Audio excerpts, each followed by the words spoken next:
You eating a snake?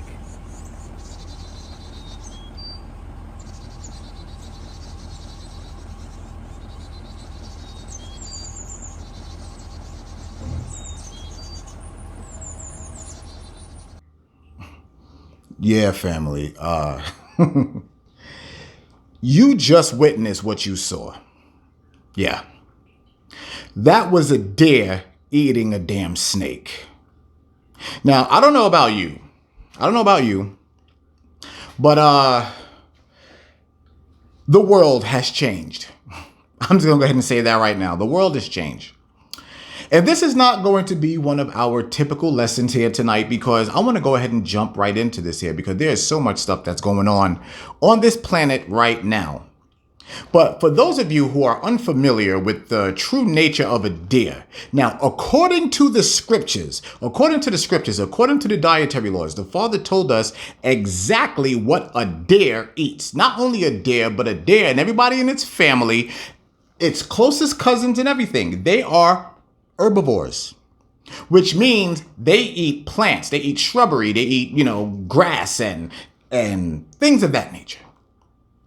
They are not carnivorous eaters. They do not digest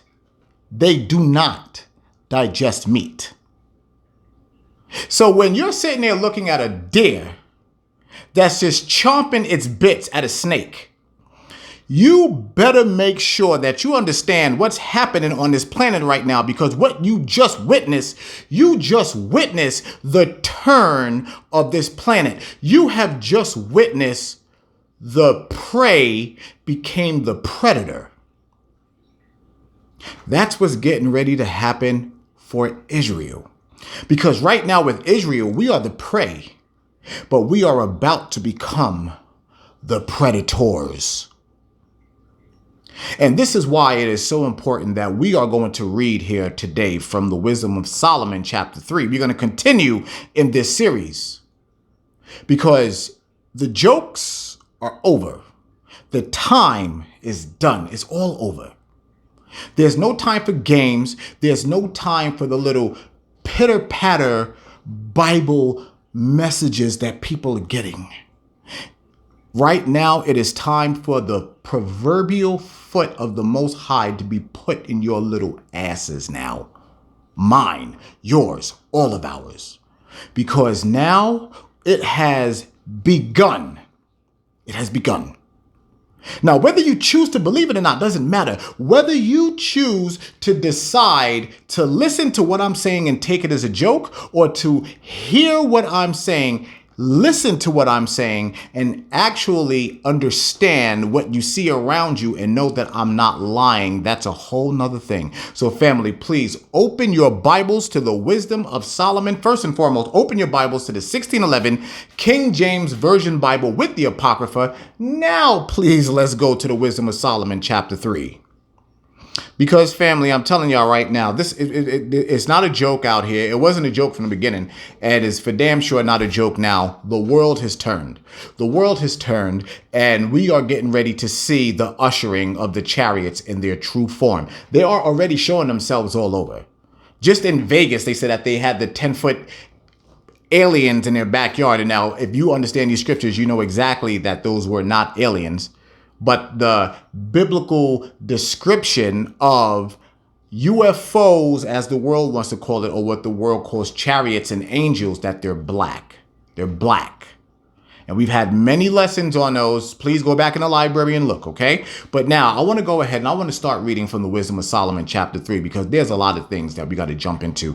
And I want everybody to make sure that you don't have any distractions for what I'm getting ready to read here, because this is as I said earlier, the proverbial foot in the ass of Israel when it comes to the Father explaining to us the importance of following him. All right, let's go. The Wisdom of Solomon, chapter 3, verse 1.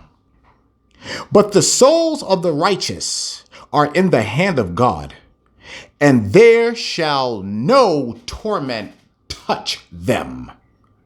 Did you understand that? The Father said that the righteous are in his hands, and there is no torment, no torment that will touch their soul.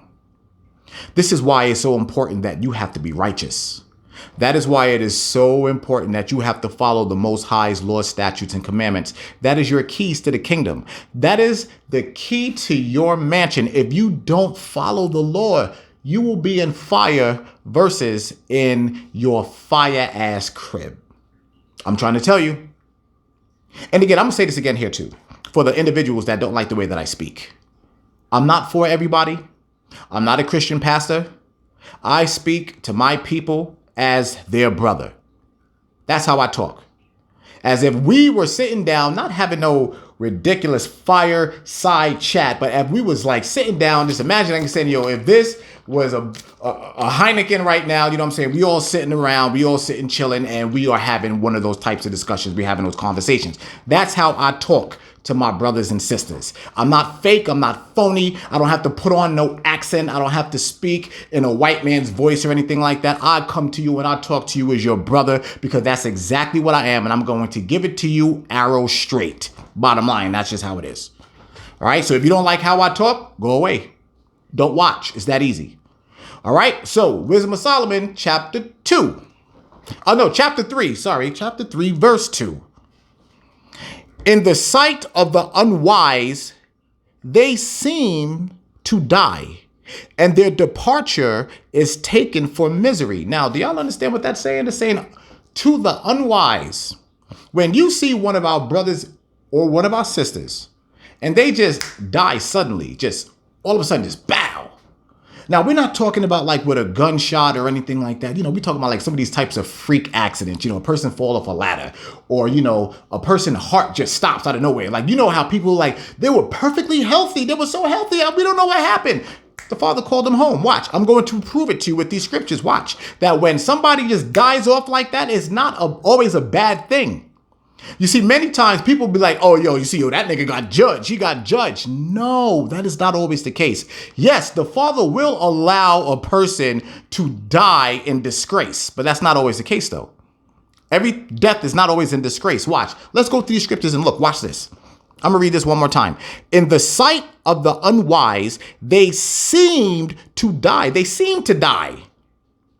And their departure is taken for misery. So the Father's like, hold on a second.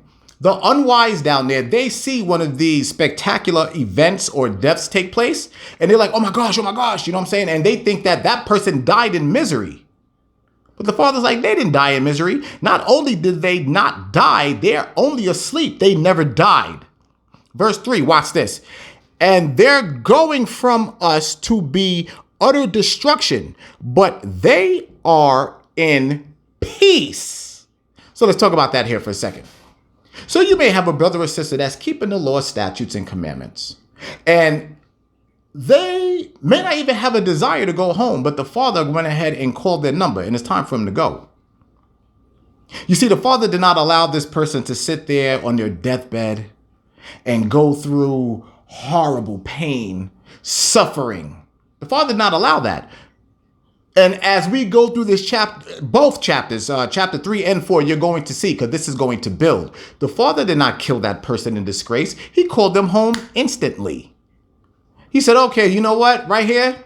Right there. Brother Ronnie. Yeah, right there. King Ronnie. Right there. Yep. Come on, brother. It's time for you to come home. Michael, go ahead and send that truck over there and kill him, bring him home. Bow. And the only thing King Ronnie knows is, oh, I'm back. Oh, Father, thank you. I'm telling y'all, everything that you see is not always misery, as the scriptures say. But let's continue going through this here. You're going to see exactly. Watch.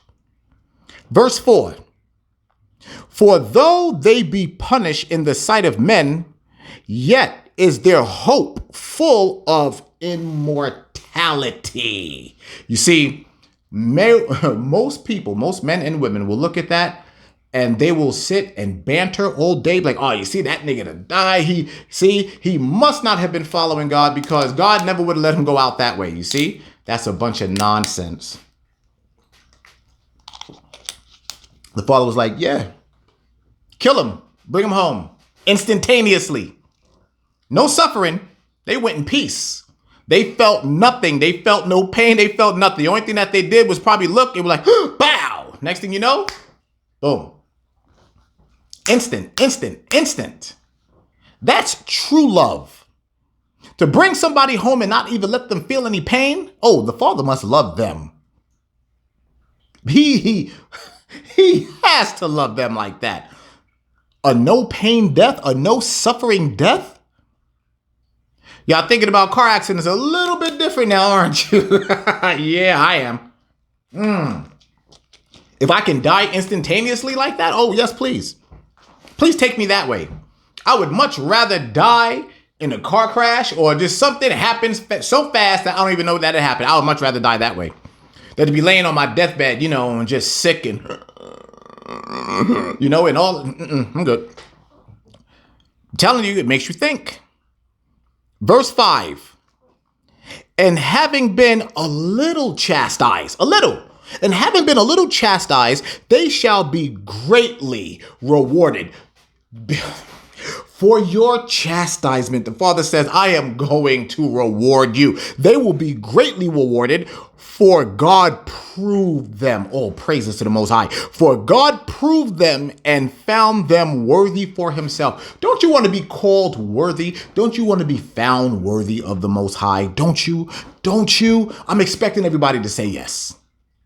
I'm expecting every last person under the sound of my voice to say yes to that question. To be found worthy of the Most High. I have to read this one more time. And having been a little chastised, meaning that we was here on this earth, we went through things, we did wrong things, we did things that we knew were wrong.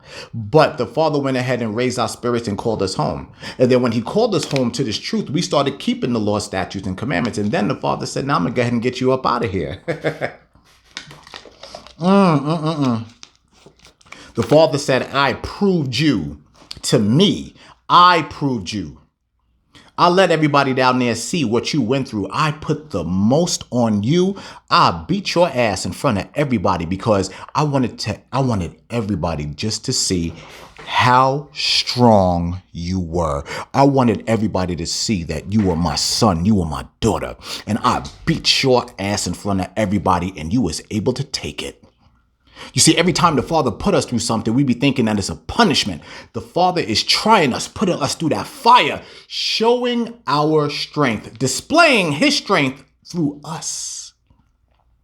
And many of us, we will sit there and we will get mad and we will complain. And the Father's like, you idiot, I'm sitting here building you up. You are complaining while everybody else is looking at you in awe. They're looking at you like, I can't believe this person is taking this much punishment. But you want to sit and complain when the Father is actually raising you up. A lot of time, we are the biggest fools on earth. It's embarrassing sometimes how foolish we can be. I'm telling you, it is. It really, really is. All right, let's continue. Let's continue this. Watch this, family. As gold in the furnace hath he tried them and received them as a burnt offering. I'll read that one more time because y'all already know what I'm getting ready to go to. Watch this. As gold is in the furnace, hath he tried them. Now, we've talked about this many a times. We talked about this on many occasions. And of course, you already know when it comes to this here, I want to make sure that I bring some precepts here to you. So, family, let's go ahead. I'm going to grab a couple of precepts here because we need to understand what these precepts say. First and foremost, it is a sin if we don't use precept. Because why? We ought to read the Bible. How? Precept upon precept, precept upon precept, line upon line, here a little and there a little. All right, here it is. So first, I want us to go to the book of Ecclesiasticus, chapter 2 and verse 5. And you're going to find that in the Apocrypha. The book of Ecclesiasticus, chapter 2 and verse 5. Let's get the precept. Watch this. For gold is tried in the fire, and acceptable men in the furnace of adversity. In the furnace of adversity. So the Father is going to put you among your enemies to build you. He is going to put you right there in front of all of your enemies. He's going to put you right there on a stage and put a spotlight on you so that all your enemies can see what is going on with you. And he is going to show his power through you. So let me tell you something. You better stop acting like a bitch. Now, let's go to the book of Job, chapter 23 and verse 10. The book of Job, chapter 23 and verse 10. And I'm going to tell you again, if you don't like my verbiage, if you don't like how I speak, leave. Because I'm not playing with anybody.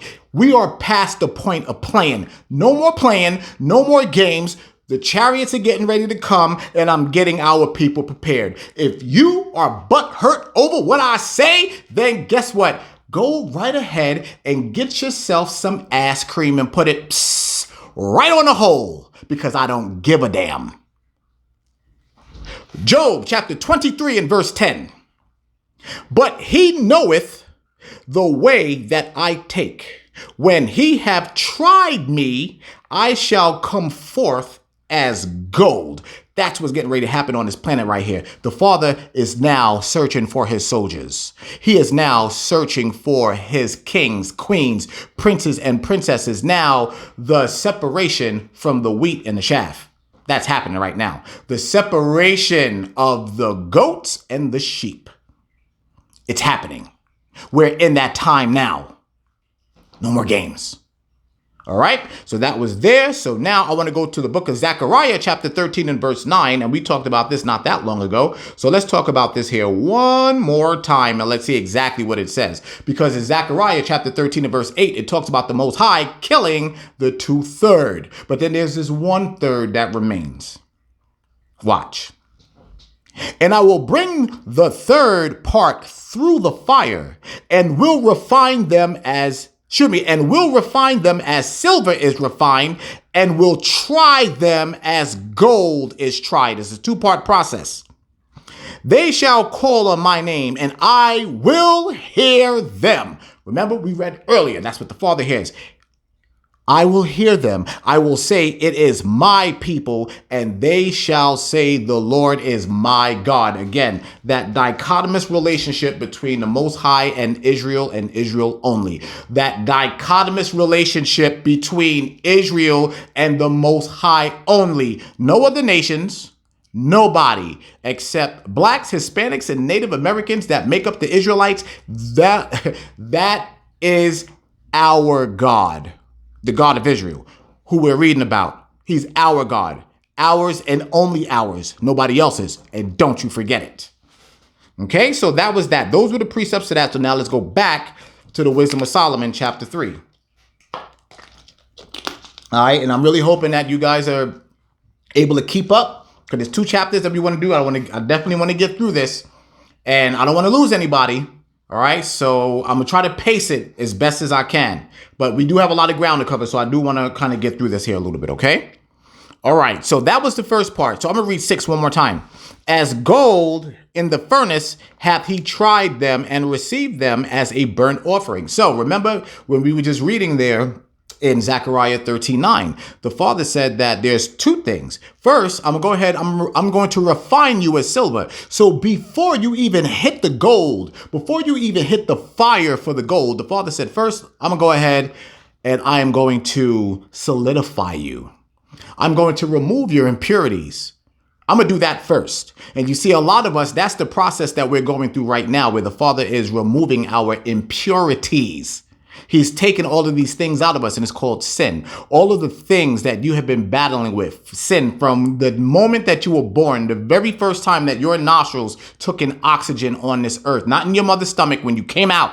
When you took that first breath, you was already starting to sin then, all the way up until your present day right now. So what the Father is doing is removing that sin from us, battle by battle, every day. So don't quit. Don't quit. Don't get discouraged. You have problems. I have problems. But those problems are going to go away as long as you keep walking with the Father. All right, let's continue. And in the time of their visitation, they shall shine and run to and fro like sparks among the stubble. That right there, that's the deep one there, baby. Right there. Whew. Now let's read that one more time. And in the time of their visitation, whose visitation? The saints of the Most High. The chosen that was already chosen from the beginning. You see, right now, there are spirits up in heaven that have died off of this planet that are waiting to return. They've been here before, from the beginning. And every time they are here, they do the Most High's work. Just like me, just like you. You were chosen. This is why the Father said many were called, but few were chosen. You are in this truth right now. You are listening to what I'm saying right now because the Father chose you. He tapped your shoulder and said, my son and my daughter is going to wake up, and I'm going to put somebody in front of them that's going to make sure that they hear what this word says. And he's going to do it unapologetically. And he's going to do it with no fear, no remorse. He's going to come out. He is going to use the personality that I gave him. I made him that way. I made him an asshole. He's that way for a reason. You know why? Because there's other people that are called preachers, and there are people that are called a congregation of those pastors. And they hear BS all day. They'll sit in church and hear 5 hours of BS. Walk out of the church even more stupid than they were when they went in. So then you have these brothers and these sisters who will come out and bring out this word and is not afraid to do it. They'll tell the truth. They don't give a damn about what their job may think, or if anybody may think, oh, well, this person is going to lose their job. They're going to get canceled. Don't give a damn about none of that.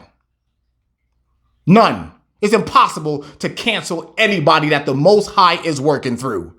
Please. All right, I'm going to read 7 one more time. And in the time of their visitation, they shall shine and run to and fro like sparks among the stubble. So there's some code that's in there. We're about to get another precept. So let's go ahead and get that real fast. Yeah, it's on and popping tonight. And I'm feeling it tonight too, just to let y'all know. I am feeling it. So now let's go right now to the book of Isaiah chapter 47 and verse 14, because now it's about to start picking up. And when it starts picking up, that's when I start going crazy because I love it. I'm talking about our future. I'm talking about our future right now. Watch this. So remember that spark, right? Watch this. Isaiah chapter 47 verse 14. Behold, they shall be as stubble. The fire shall burn them. They shall not deliver themselves from the power of the flame. There shall not be a coal to warm at, nor fire to sit before it. Family. Here we go. Family, what is that talking about? What is that talking about, family? If you don't know, let me tell you. That's talking about the 144. That is talking about the sons of the Most High. That is talking about the sons of the Most High that's going to be fighting with Christ and the angels, and the destruction is coming. Stubble. Why will there be stubble? What is stubble? Stubble is the remains of a fire. Oh, where's that fire coming from? Chariots, Yahushai, and you, if you're chosen. Woo! Yeah, baby. That's right. Yeah, let's go back. Wisdom of Solomon, chapter 3, verse 7. Let's go back. Let's read that one more time. And in the time of their visitation, they shall shine and run to and fro like sparks among the stubble. I love the Bible. And let me tell you right now, the world hates the Bible. You know why? Because this Bible talks about their future too. Oh, let's continue. Verse 8. They shall judge the nations. Who? You. And have dominion over the people. What does dominion mean, family? What does dominion mean? It means rulership. And their Lord shall reign forever. So now let's talk about this here for a second. Let's talk about why the world is so afraid, why the world is now beginning to shut down, family. Let me talk to you for a second. Do y'all realize that white man knows what this book says? Do y'all realize that right now that white man is in power? But do you also realize right now that white man's kingdom is falling right in front of us? And the God of Israel, the God of the universe, we're talking about Yah. We are talking about the Most High God of Israel. Let me make sure that I put respect on his name. We are talking about the great and terrible Yah. the amazing Yah. The Most High God of Israel is destroying their kingdom with the LGBTQ community. And I'm loving every bit of it, every second of it. All the things that they said was right, that the Bible said was wrong, they're going to pay for it. Ooh, yes, indeed. And I can't wait. Let me read verse 8 one more time because it is just so sweet. They shall judge the nations, meaning that you will be standing over people and determining what happens in their lives. And have dominion over the people. You will have slaves. And their Lord shall reign forever. And that Lord is Yahushai. And he is the ultimate king amongst the kings. The King of Kings. That's why it says the King of Kings, because I'm a king. You kings are kings, but he's the ultimate king. He's the ultimate king. The ultimate king. That's why he's called the King of Kings. And you will be ruling too. Verse 9. They that put their trust in him shall understand the truth, and such as be faithful in love shall abide with him, for grace and mercy is to his saints, and he hath care for his elect. You're a saint if you're keeping the law, statutes, and commandments. Do you realize it's the law, statutes, and commandments that separate you from everything else? Do you realize that is always the argument? Even within Israel, it is always an argument. It always comes down to them commandments. Oh, no, we can do this. Oh, no, we can't do that. Do you know what I go by? I go by everything that the Bible says. If the Bible says I can't do it, I don't do it. If it says I can do it, I do it. Why? Because I have a brain that's able to read. I have reading comprehension. Okay? And if there's something I don't understand, I go to the Father and I ask him for wisdom. I ask him for that wisdom. And sometimes it could be right after. Sometimes it could be a month. But he'll bring me back to it. Remember what you asked me about? Here it is. Here's the answer right here. And do you know why he does that? Because everything is done on his time, not ours. It's done on his. As King Yada always says, and I love when he says this because it's always so funny. He says, if you really want to make God laugh, tell him your plan. I love every time he says that, I love it. All right, verse 11. For whoso despiseth wisdom and nurture, he is miserable. And their hope is vain, their labors unfruitful, and their works unprofitable. The Father said, for the wicked, you're worthless. Absolutely worthless. Verse 12, listen to this. Their wives are foolish and their children wicked. All I'm going to do is go like this because many of you already know that we have had personal conversations, and I'll just leave that there. I'm going to leave that there.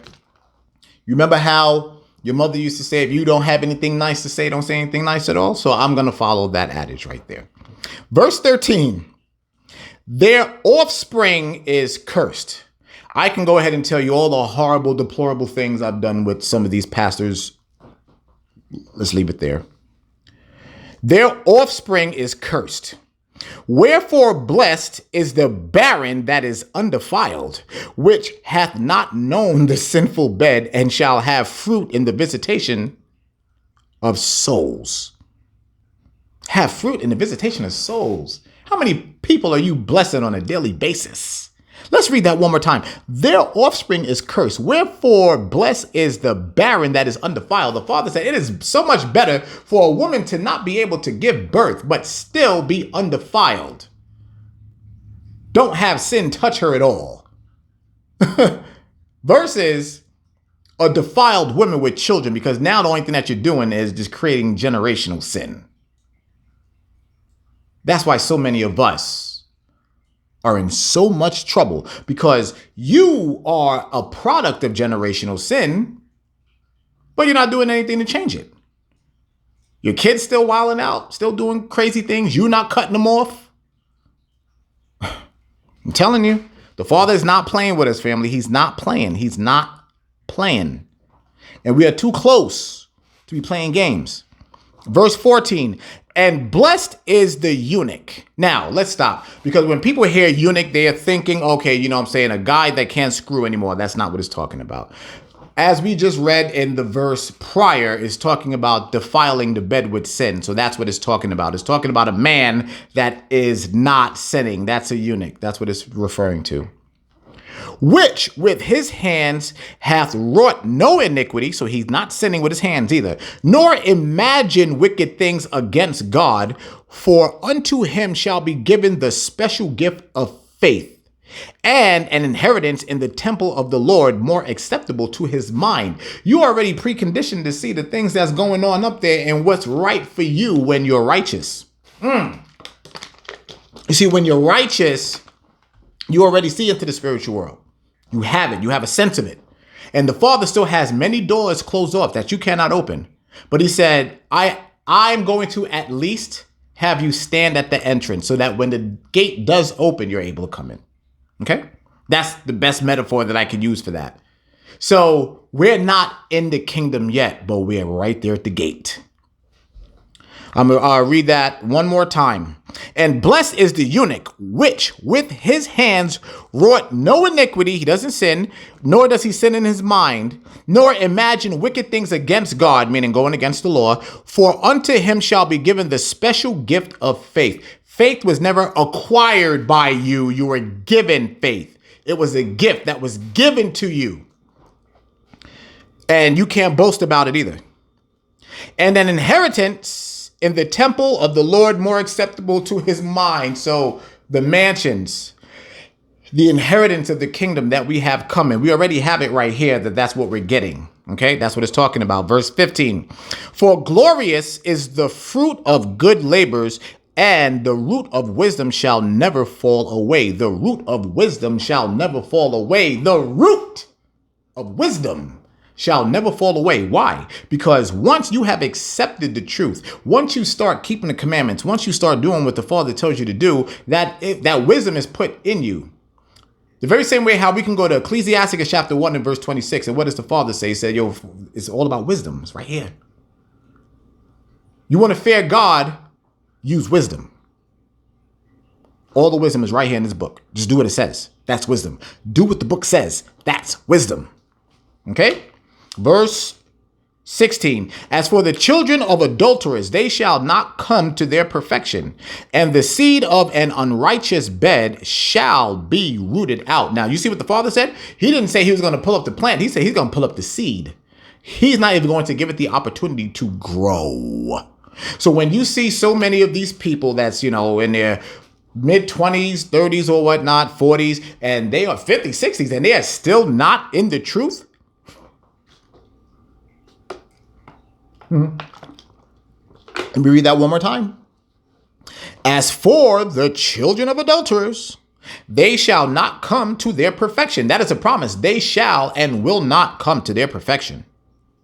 And the seed of the unrighteous bed shall be rooted out. The seed of the unrighteous bed. The Father, that person will never come into fruition. He's not mine. Doesn't belong to me. Many are called, but few are chosen. Verse 17, for though they live long, yet shall they be nothing regarded, and their last age shall be without honor. Do you see that? Now, there is this Christianese phrase that's going around that says, oh yeah, God lets them that live long. Those are the good ones. The ones that are the good ones live long. That's not what the Bible says. The Bible didn't say that at all. Let's read that one more time. For though they live long, yet shall they be nothing regarded. The Father, they don't give a damn how long you've been living. Don't care. If you are not one of the chosen seed, nigga, you are nothing. And he's talking about within Israel. This is within Israel. This is all about Israel right now. He said, nigga, if I ain't chose you, you are nothing.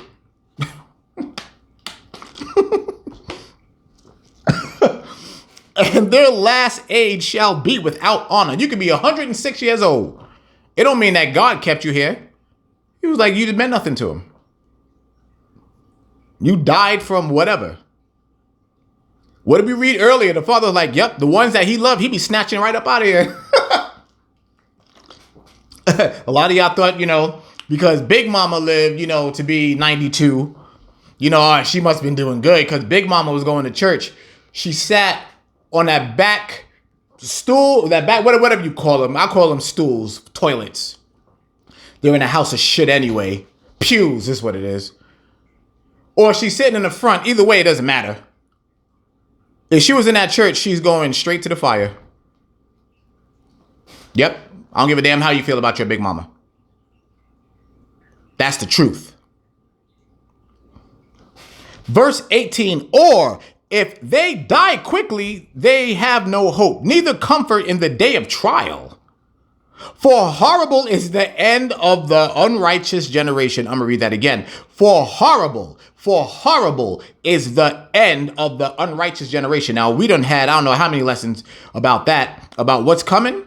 What's coming for these? Oh, my gosh. For the 2/3? Oh, Lord. Yep. And they brought it upon themselves, too. That's the stupid part about all this. They brought it upon themselves. They have heard me. They have heard, you know what? I don't give a damn. Let's start naming some camps. They have heard IUIC. They have heard WFI. They have heard GOCC. They have heard the House of Israel. They done heard all these brothers. There's so many of them. And I'm mentioning them brothers because I want everybody to understand that there's love within Israel, and there is. People have listened to them camps. There's a lot of brothers in them camps that are bringing the truth out. That is not about for self. They are about the Most High's business. And people have heard them. And they still don't listen.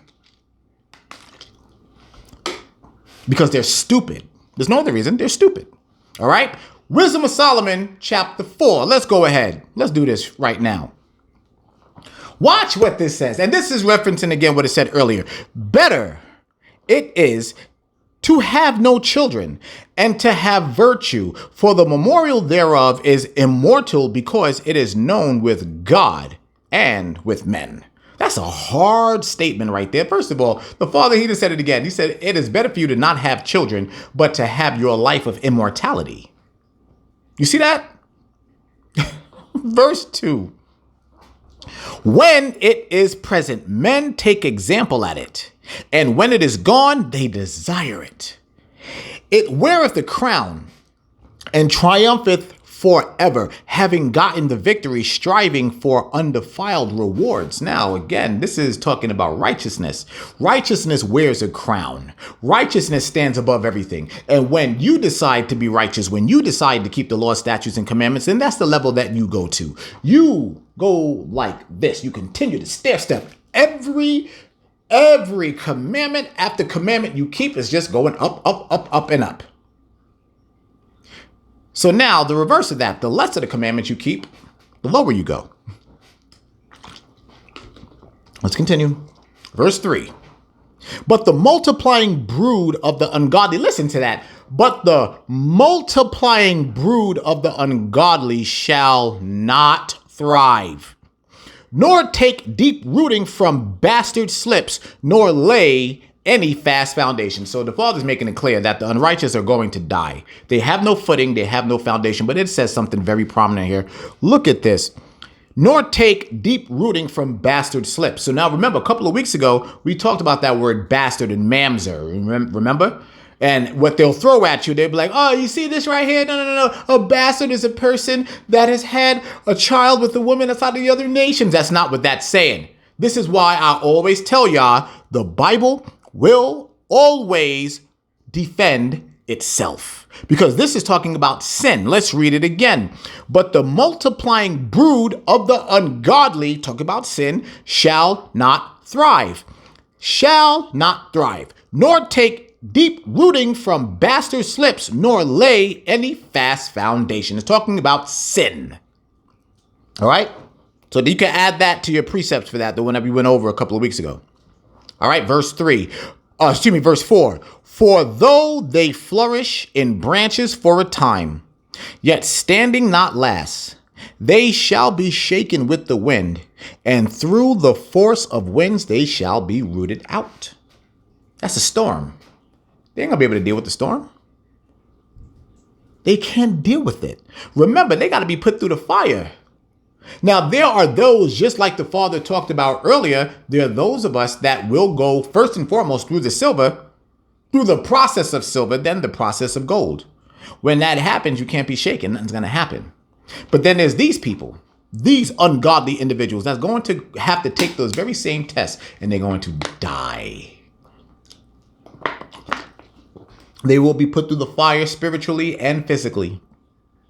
They will die. They're going to die. All right.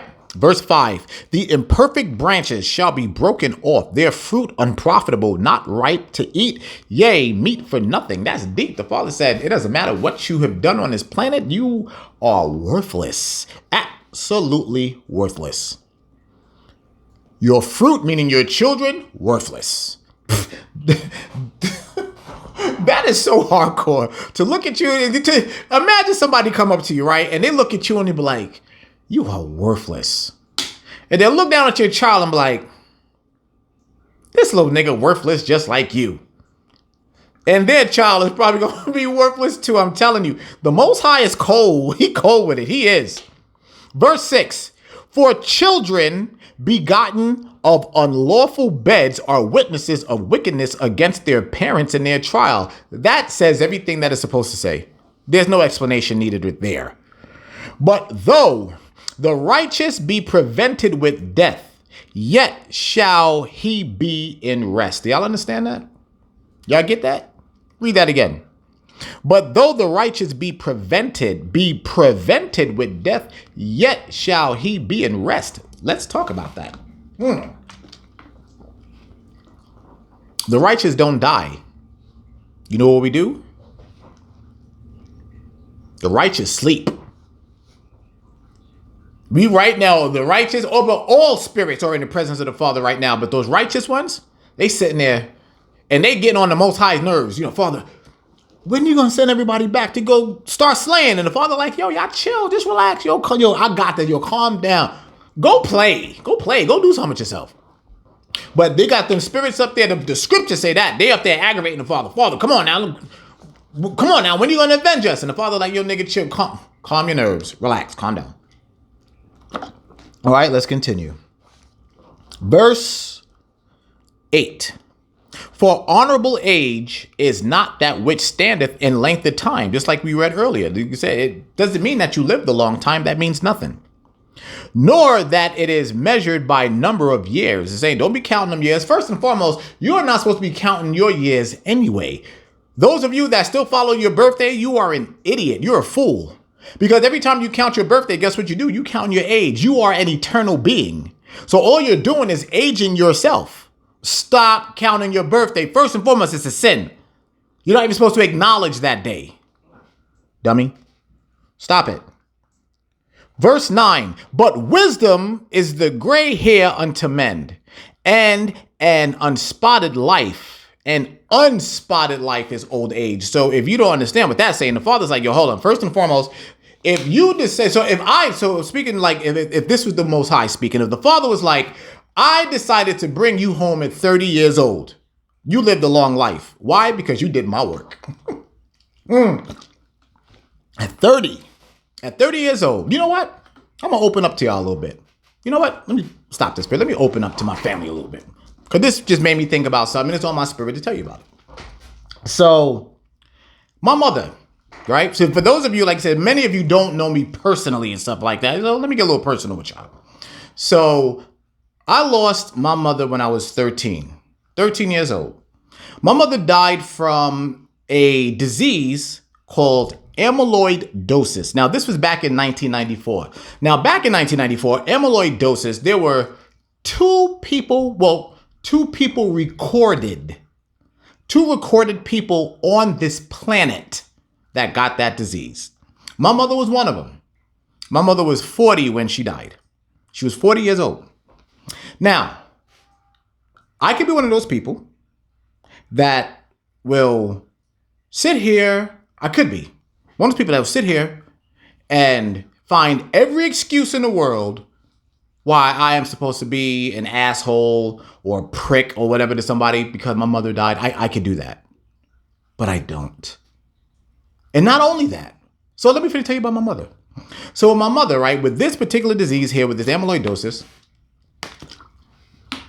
because of her death, they studied my mother's body and everything that, happened along with it. And do you know what happened? They were able to save other people because of my mother. I actually have that I can keep with me. I'm telling you, I've been through a lot of stuff. And for me to know and understand that, I had to research that. I was 21 when I researched that. And I was able to find that out. And I kept that with me for a very long time. So no, that was my mom. Now my father, my dad. My father, he died when I was 22. And my dad, I love him. I will never disrespect him. But my father had demons, and unfortunately, he fell to his demons. And what it was, in our community, it was drugs. Drugs and alcohol. And my father killed himself with drugs and alcohol. And I remember watching my father on that bed. He was on his hospital bed. He wasn't responding to anything. And I was living in Atlanta at the time, and I went to New Jersey where he was. And I remember I went in the room, and my father was just laying there, lifeless. And then I went over to him, and he must have recognized it was me or whatever. And he grabbed my hand, and I said, "Pa, go to sleep. I got this." Now, I wasn't in the truth. I mean, I'm 22 years old. 22. And I said, "Pa, go to sleep. I got this." Not knowing what the hell I was saying. I had no idea.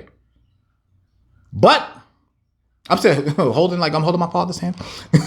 But all of that to say that we all go through things in life. But the things that we go through are the things that define us. They define us. They build character in us. So every time that you think that you're going through something, it is not always a bad thing. Look at the Father and say thank you. Look at the Most High and tell him, thank you for putting me through what you put me through. See, that's that fire. And for those of you that still have your parents here, whether in the truth or not, if you have your parents here, you better thank God that you do. I know what it's like to not have either one of them here. It hurts. All right, let's continue. Okay, so we stopped at verse 9. All right, so now verse 10. He pleased God and was beloved of him, so that living among sinners, he was translated. So the Most High made sure to take this person here that was a law-abiding citizen of New Jerusalem, and he's practicing here on earth. And the Father was like, all right, I'm going to make sure that everybody know who you are. That's because I'm proud. You have been proven by me. I'm proud. All right. Verse 11. Yea, speedily was he taken away, that fast, lest that wickedness should alter his understanding or deceit beguile his soul. So again, that's reading like we was talking about earlier. The Father was like, yo, listen, I pulled him out of there. Fast, fast, fast. You know what? Hey, he fell on the train track right before the train came, crushed him, instantaneously sent him home. Verse 12, for the bewitching of naughtiness doth obscure things that are honest, and the wandering of concupiscence doth undermine the simple mind. And concupiscence, you know what that is. That's talk. Now, when you speak of concupiscence, that's talking about a very high sexual nature and desire. All right. But in this particular case, when it's using concupiscence, it's talking about a very high desire to sin. Verse 13, he being made perfect in a short time fulfilled a long time. So that 30-year span that brother or sister may have living in righteousness felt more like 130 years. And you can already imagine that y'all already know. Come on now, stop playing. Y'all already know when it comes to you just talking to one of your brothers or sisters or talking to a friend, mother, father, family, friends, doesn't matter, and they're not in the truth and you are, and you go talking to them about this stuff, you see how cold they treat you? I know y'all been through it before. Come on, don't play with me. Y'all have been through it before. You know you have. Okay, now let's go to verse 13. That's what we was reading. He being made perfect in a short time fulfilled a long time, for his soul pleased the Lord. His soul pleased the Lord. Therefore hasted he to take him away from among the wicked. That fast. Again, the Father's telling you. The Father like, you do what you do. I'm bringing you home. Do what you do and I'm bringing you home. Now, many of us, straight up, we have a job to do, and we got a long job to do. Can y'all imagine that? Just really sitting, right, and thinking and just thinking about this. Here you are in your spiritual form. You're up there with the Most High. And the Father's like, you know what, son, daughter, I'm going to send you back down. I'm going to send you down for about 30 years. You can knock that out. You got to remember, in the spiritual world, there's no concept of time. So you got the spirits up there like, all right, yeah, I'll go back. I'll go back. Send me back down. Father sends them back down. They do their thing, get hit by a train, bow. Welcome back. How was it? Them niggas down there are crazy. They worse than the last time. That's our cycle. Verse 15. This the people saw and understood it not. Why? Because they didn't have any wisdom. Neither laid they up in this in their minds, that his grace and mercy is with his saints, and that he hath respect unto his chosen. So he's saying that there's some people down here, 2/3, that is so simple-minded that when they see something miraculous like that happen, it's nothing to them. Nothing. And you know why it's nothing? Because they don't have the eye. They don't have the spiritual eyes to see. And that's why when I try to explain to many of you at times, you know, when y'all call me and y'all are upset because somebody is not getting it, they don't have the eyes to see what you see. The Father opened your eyes. He went ahead and popped your pupils open to another dimension. So you're sitting there trying to explain something to somebody whose eyes are still in the world, but you're in the spiritual world. What you're explaining to them,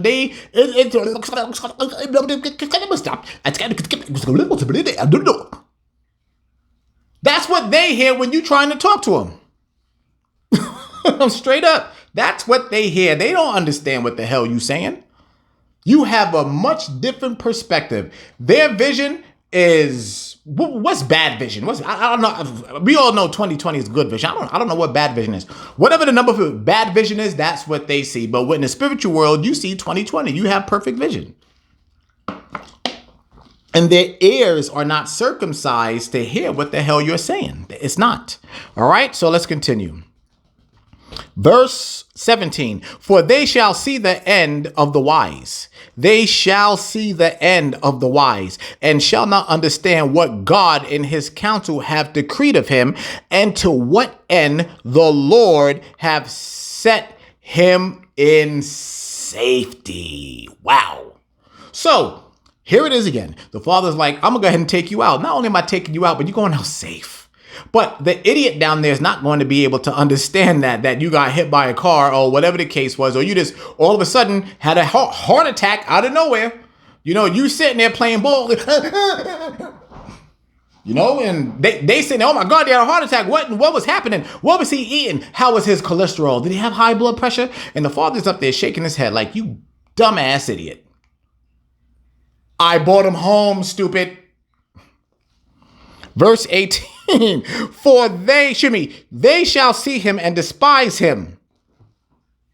They shall see him and despise him, but God shall laugh them to scorn. All praises to the Most High, all praises to the Father. And they shall hereafter be a vile carcass and a reproach among the dead forevermore. That's what's for the 2/3. That's for, I'm about to piss some people off right now, all because I want to. That's for the beautiful woman with those seductive eyes. The seductive ass eyes that come up in the church every Sunday, every Wednesday. She's always there. She's always there.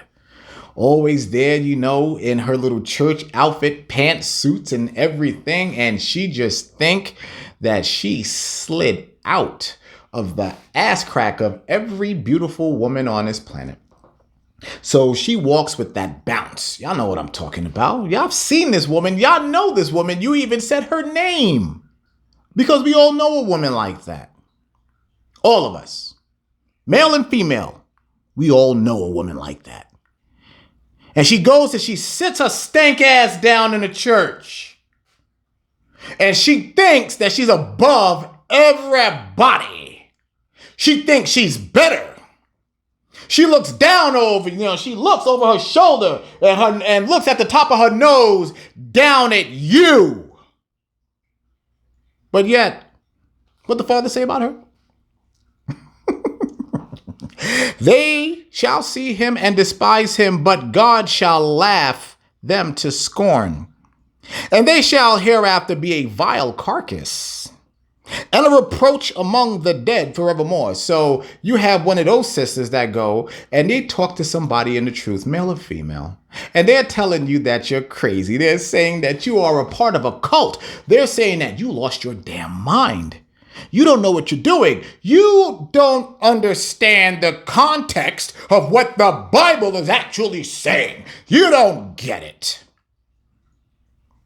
What did the Father say about them? She's a vile carcass. Stank ass. Stank. Stank.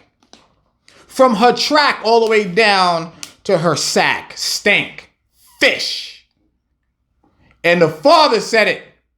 Damn it, don't get mad at me for saying it. Verse 19, for he shall rend them and cast them down headlong, that they shall be speechless, and he shall shake them from the foundation, and they shall be utterly laid waste, and be in sorrow, and their memorial shall perish. They won't even be a damn memory. You know who they'll be a memory to? You know those type of people, those type of women, and those attractive men and men like that. You know who they're a memory to? Because they are sexually viable for a lot of people. Their memory is this. Or their memory is going ahead and tracking that bean back and forth. That's what their memory is. That's what it is. And if you think I'm being disgusting, I'm not. I'm talking real stuff here. I'm talking real situations. Real situations. That's what they are. They are a distant memory from anything because they are absolutely worthless. Their seed has been uprooted. They are nothing to nobody, but you are, family. You are in this truth. You are hearing the truth. You are hearing everything that the Father is saying. I'm bringing it to you. We are reading chapters. We are not bouncing all over the place, reading scriptures that we don't understand. That's not happening here. You are getting an understanding of the scriptures and what you're supposed to do. You are getting the outline of who you are. You're getting it, and it is never going to go away. That's what it is. That's the bottom line. You are chosen. Deal with it. And when they cast up the accounts of their sins, that's right there when you have to stand in front of the Most High and give an account for everything that you have done on this planet. Everything that you have done in secret, everything that you've done in darkness, everything that you've done in light, everything that you've done. Watch this. Let's continue. And when they cast up the accounts of their sins, they shall come with fear, and their own iniquities shall convince them to their face.